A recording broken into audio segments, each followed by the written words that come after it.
Hi everyone. I recorded this video almost 2.5 weeks ago and life's been a little bit much around here, so I'm finally getting it put together. But I just want to give you a heads up that I do have hard copies of the book.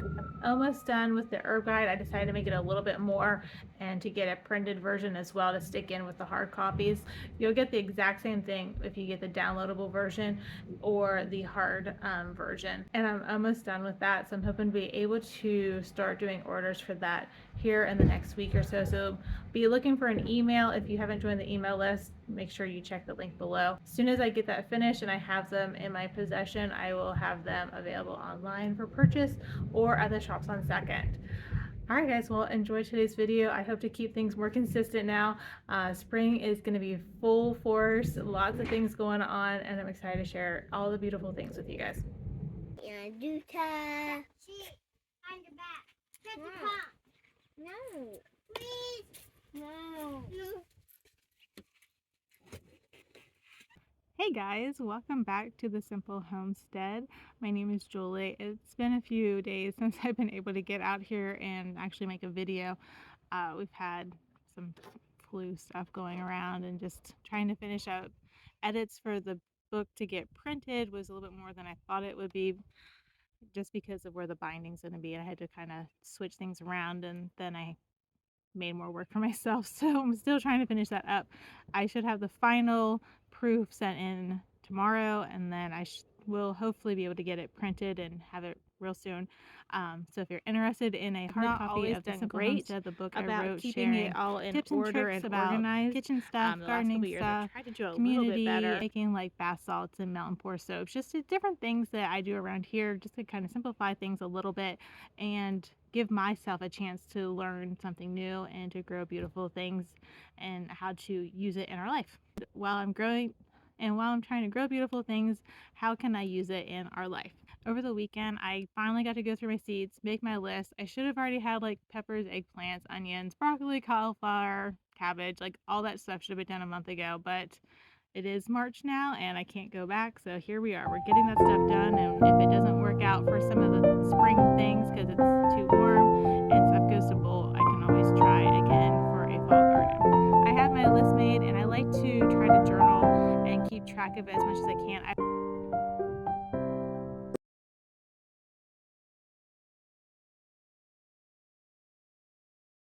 This year I went ahead and wrote it down in here, and I'm going to show you a few things just from the weekend. It was absolutely gorgeous. We were outside in between different kids not feeling well and Bo and I not feeling well, and I was able to get a nice list done of things that I wanted to grow this spring. Yeah, I'm gonna do whole mom. Right? I do whole food. Yeah.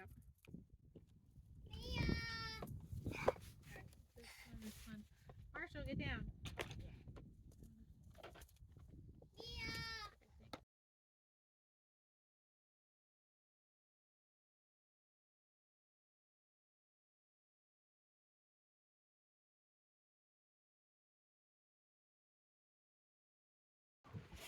I'm helping mommy. I'm at the point where it doesn't scare me to start seeds anymore, and I really do have like enough things to start seeds in. However, my father-in-law was in town. He found this kit and thought it would be useful for me, so I'm just going to go ahead and use it to start as many peppers, eggplants, and tomatoes as I can. This one that he got is it has 50 slots in it, and I mixed up the water with a little bit of a super vitamin stuff. I didn't put the whole amount. I didn't want it all. I'm going to go ahead and add it in, and then I'll show you what it looks like once these expand. It's only going to take a couple minutes, and then we're going to get started. These like little discs, they're going to expand, but this is not going to be something that I keep the seedlings in until May when I'm ready to plant them outside. They're going to be in this for a couple of weeks, and then I'm going to up pot them. Last year I got really excited and I started like hundreds of seeds. Then I didn't transition them outside very well. Like I didn't give them like 3 hours one day, 5 hours the next day. I didn't take them real nice and easy outside to get them used to the difference from being in the basement to being outside.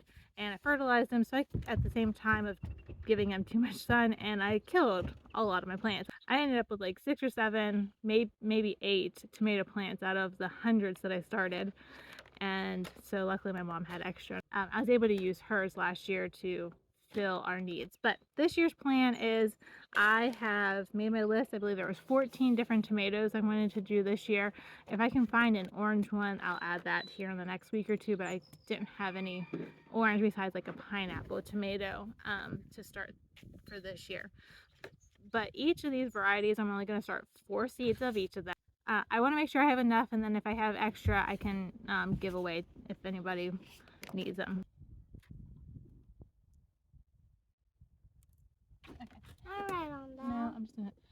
So the directions said just to put some warm water on it, and then they shall expand. I took the clear lid that was over top of it in the store, and I put it underneath it to help They're keep. expanding. Yep, they're already starting to expand. You can see they're bouncing around a little bit.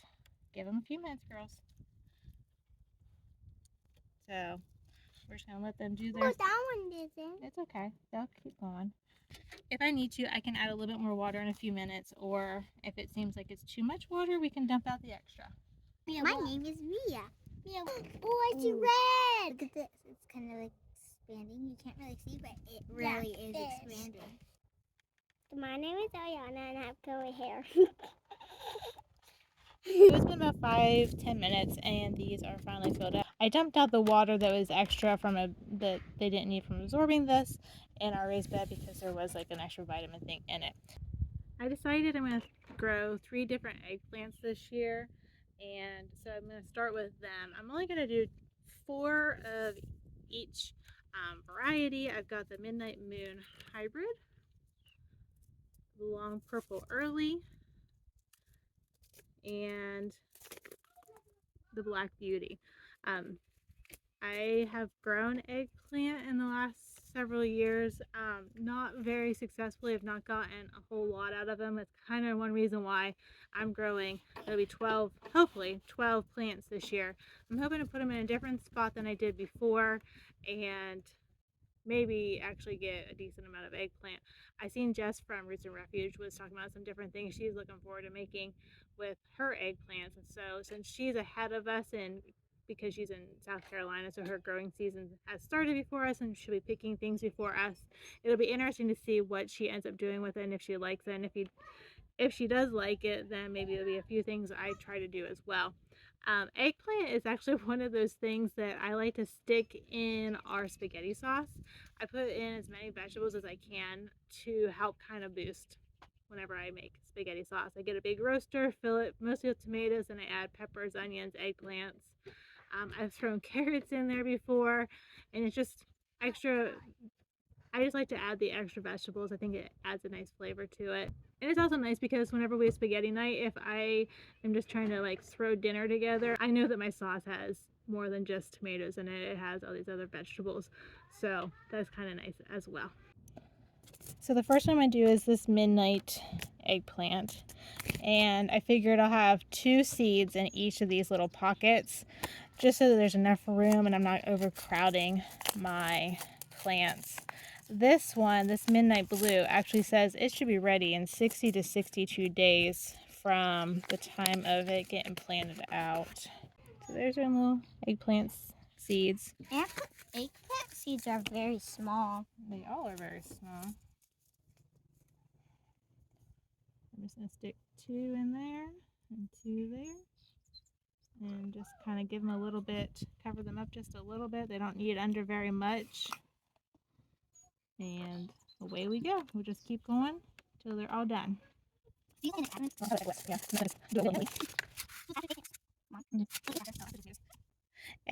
and peppers are the kinds of plants that need a little bit longer time. They suggest starting those 8 to 10 weeks before your last frost, which for us is in about the middle of May.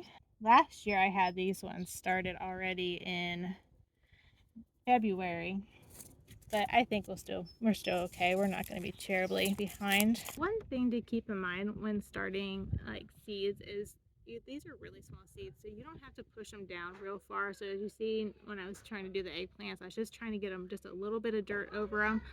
Some plants actually don't even want to be covered with dirt, so you just have to read the back of your packets so that you know what the suggestion for planting is. Next up is the tomatoes that I'm growing this year.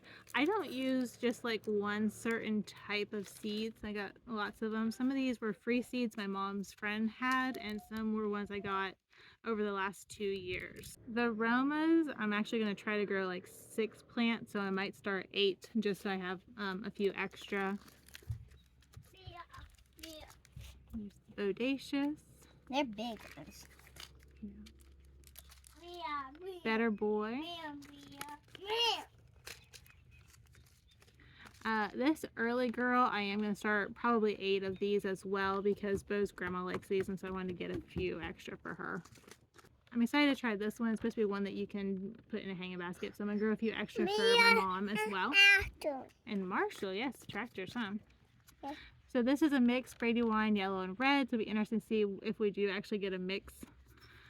I got this Cherrylicious, which is just a mix as well. Cherokee purple. I like to grow lots of different colors of tomatoes. It's fun. Aunt Ruby's German green. The first time I grew this, I was recently found out that I was pregnant with Marshall, and I didn't even eat a single one because I didn't want any tomatoes that year. But actually, take that back. The only tomato I ate was if it was like an orange color. I would not eat anything else that summer. But I've grown it since then. It has a nice flavor to it, and it's just kind of unique that it's green. Pineapple tomato, that's a fun one to do. I like yellows and orange tomatoes. I think their flavor's a little bit, I like the flavor of those versus red ones. So there's a few, like this Jubilee. It's a 8 to 12 ounce, and then Dr. Witchy's yellow. This is a bigger, this is like a 16-ounce tomato. Wow. And then the last one is this pink oxheart, and it can get 1 to 2 pounds. So this was a pretty big one as well.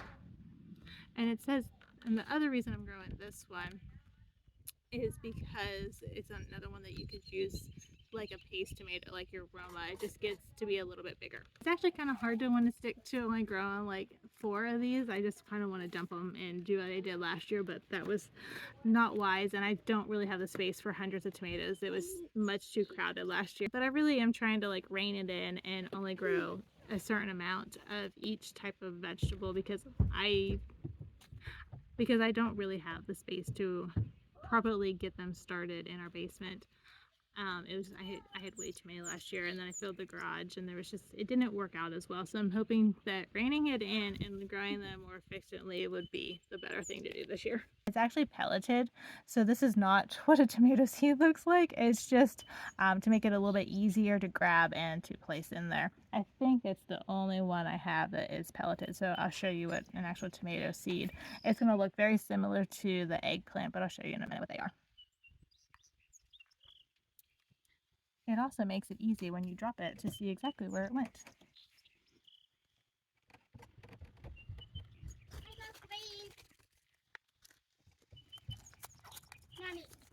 What? I cleaned the table. Oh. It's a noise day. Yeah, what's up with that? Why aren't you going to clean your stuff up? I'm sorry you cleaned. So I guess you need to find something else to do since Eliza did that. Is Marshall still around the house? Yeah. I'm in the bedroom watching Paw Patrol. Okay. So here's the Romas, and I am doing extra of them, so that's why I have more in my hand. But they are just tiny, and so you don't really need to cover them with too much dirt. There's pink. Yeah, it's called pelleted. Why the pink and the oh, look at Mia. She does stick out plant. Yeah. I know. Until I get this from that hand to the cup. Mia, don't finish this. What I was going to ask you was if later on, or maybe. Next up is bodacious. Another thing I'm trying to do, which when I'm done, I'm going to get a little piece of tape and tape the backs of these. I'll be able to share seeds, plus they will last for years to come, so I have extra. I'm writing down how many spots that I'm putting seeds in for each of these, and then every so often I will put another tag just to help me keep track. I don't have enough tags for each of these varieties that I'm growing, but I think keeping things in order, and I'm gonna also put tape along the edge in different spots, just like a triple way of making sure I don't mess this up and get the wrong tomatoes. Since I'm not selling, it's not that big of a deal if I get the wrong tomatoes. It just would be kind of helpful when I'm planning what I want to grow out in the garden versus the few that I'm going to grow in the hoop house. I did end up with hornworms last year in the hoop house, so I'm not going to plant a whole lot, but I did like the way that the cherry tomatoes tasted in the hoop house versus outside, so I knew I was going to put a few in there. But the hoop house is going to actually have a lot of different plants in it this year. It's not going to be a tomato house like last year. But yeah, so I'm writing down just so I can keep track of how many slots have each one. It's been a really beautiful few days here in Northeast Ohio the last few days. It's been like almost 70, and I'm like, this is just the beginning of March, which is crazy to think that it's this warm already. I'm looking forward to what I'm pretty certain is going to be a pretty fast forward spring and quickly into summer. But that also means that our calmer days of winter are coming to an end, and I still have some stuff in the house I've been wanting to get done. We did some work to our kitchen, and there's one more thing I wanted to try to do in that space to get it finished up. And I also wanted to paint our dining room and down our hallway before things get too busy. And then the guys have taken on 113 acres from the neighbor farmer. He's letting them lease it and use it, and we're hoping that this will be something that they can do for several years. These are actually pelleted too. I forgot that these ones were. And sometimes pelleted ones come in white. They're not always pink. This is that early girl that I'm growing extra of. What, bud? Isa. With the guys taking on that much extra land, I mean, that's a lot for what our guys have been used to doing, because they've been doing 10 acres around our house that we leased from the neighbor down this way. And then they have their own 30 acres in the back, because the front part of the farm we've been in the last couple of years with the COOP grant into pasture for our cows. So for them to take on these two farms that will end up, like I said, being 113 acres, they're going to have a very busy spring. So I'm thinking the garden is really going to be, what's the matter, buddy? The garden this year is very much going to be dependent on what I can do. As much as I don't really want to add like the woven fabric, there's going to be some parts of the garden that I'm going to have that to help me keep things in order, because I'm just not going to have the guys help to keep it weeded. And really, like, the earth doesn't want to be naked, it wants to be covered. And one of the things I want to do is try to fix up the one bed. Years ago, we put cardboard down and put wood chips, and there's some spots like the weeds have already come up through that. So I told Bo I want to fix up those spots and get new wood chips down in that area, and really, whoopsie, and really try to keep that spot in bay. Really keep that spot from getting too weedy. Our biggest problem with that area actually is the thistles. They kind of get pretty bad in that spot. But where the thistles are the worst, I planted a lot of daffodils and tulips. So once they get done, if I have to dig up those bulbs and then just tarp it like I did last year, I'll just have to do that. But it's really, like, everything's gonna be really busy for a long time, and the guys are just trying to get their equipment ready. They're starting to work on stuff like that, and this is also our last year to do fencing for the equip grant. We got one more, well, it's actually 2 sections, but it's like one more time of putting fence up. So with all of that going on, I should have a lot of stuff to share with you guys over the next few months. Each year we're learning and we're trying to improve things, and we're excited to be able to share what we have growing over here, and we hope it encourages you to grow beautiful things. And you don't have to have anything super fancy, you don't have to spend a ton of money on it. I just want you to think about what you want to grow this year, and even if it is your first time growing anything from seed, get some green beans or zucchini, cucumbers. Those are fairly easy things that don't take a whole lot, and you don't even have to like pre-grow them right now. Those are things you can just stick out in the ground. And for our area in May, there's so many beautiful things to grow, and I hope that along our journey we're sharing a few tips and tricks and encouragement for you guys as well, so that you can also grow beautiful things. Well, I'm not getting very far with my seeds. Somebody's not the happiest right now, but we'll take our cuddles because we all know that these babies don't keep. They grow pretty quick. And so I'm going to see what I can do to get him helped and try to get some more seeds done in a little while. I hope encourages you to get a few seeds, get a one of these little things. I think it was under $10. I'm not even sure what he paid on it, and you can start 50 different things in this thing, just to give it a shot, just to try it. And when the time comes to pot these into something else, I will be here to show you. Because I'm gonna have to do this. I can't leave 3 and 4 plants in these little pots, but we can make it easy. So we can make it easy and enjoyable. All right, guys. Well, until next time, I hope you guys grow something beautiful. Bye now. Merch helped me and we got the rest of the seeds in, and then we were able to put the clear lid over top of them and take them downstairs to be on the shelf with the light. And I have an old heating pad that we put under them because peppers and eggplants kind of like a little bit of extra heat, and that's what I've been doing for the last 2 years, and it has helped with germination. That little container beside the plants is some anemones I had started as well.